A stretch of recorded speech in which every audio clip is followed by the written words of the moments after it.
Bonjour, aujourd'hui je vais vous expliquer comment on monte la machine à verre Electrolux. Déjà,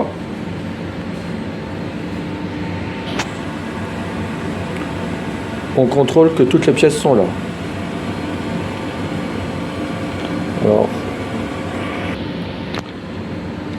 avec les joints, comme ici. Ici, il faut contrôler aussi en dessous la pièce noire. Si ces pièces-là ne sont pas là, il faut prévenir le technicien pour le changement. Là aussi, il faut un joint au bout du bouchon.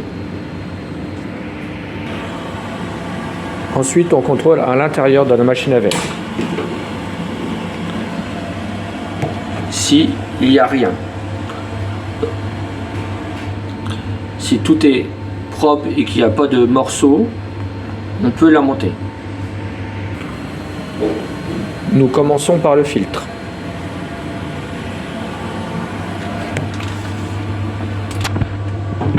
On le met dans le trou et on fait un quart de tour. Hop.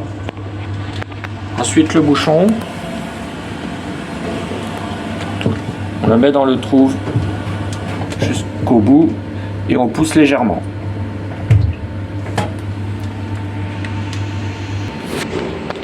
Si le bouchon est mal mis, l'eau va se vidanger tout seul et ça risquerait de mettre une erreur sur la machine. Erreur A1. Dans ce cas, on contrôle que le bouchon est bien enfoncé. Ensuite, nous mettons ce cache au milieu de la machine. Faire attention, il y a un sens.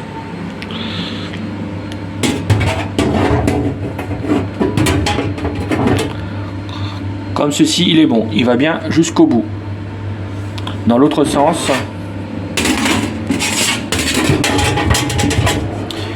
on peut constater qu'il ne va pas. De ce fait, ça ne tiendra pas correctement. Ensuite, nous mettons le filtre à droite dans la machine.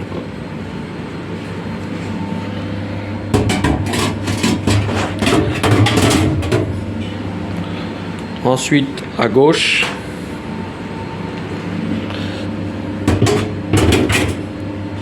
Surtout, bien mettre la surhauteur là, côté bouchon. Sinon, dans l'autre sens, ça n'ira pas. Ensuite, les hélices.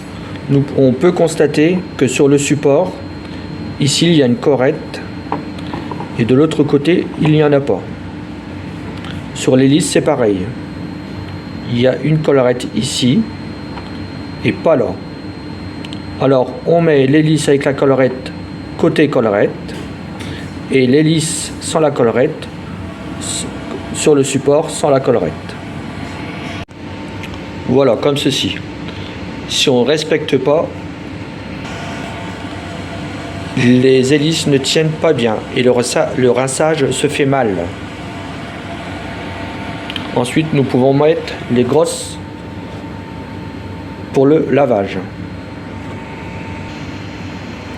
Voilà, comme ceci.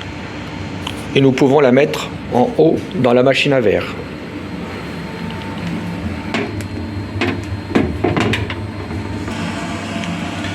Ensuite, nous pouvons faire pareil pour le bas.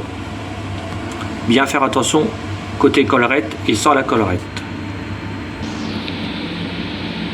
S'il n'y a pas le joint, l'eau s'échappe facilement. De ce fait, le rinçage se fait très mal. Voilà, c'est fini. Il n'y a plus qu'à la mettre en route.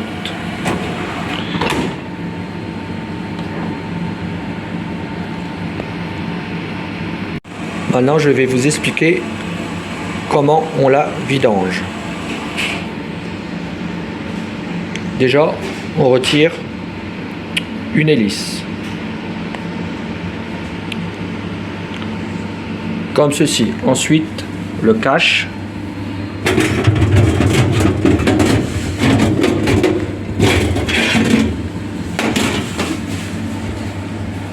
Et le bouchon.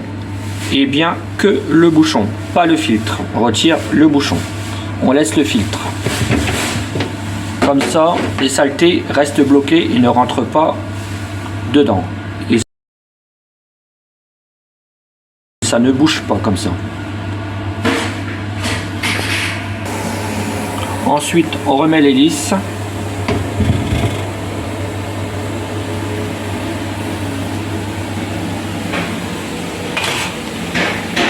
On redémarre la machine. Normalement, dedans, il y a de l'eau actuellement, hein. On remet la machine, on referme.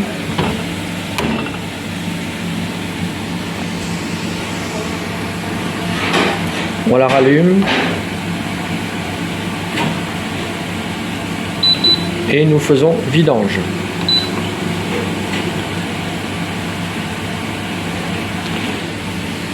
Pendant ce cycle, elle fait un auto-nettoyage.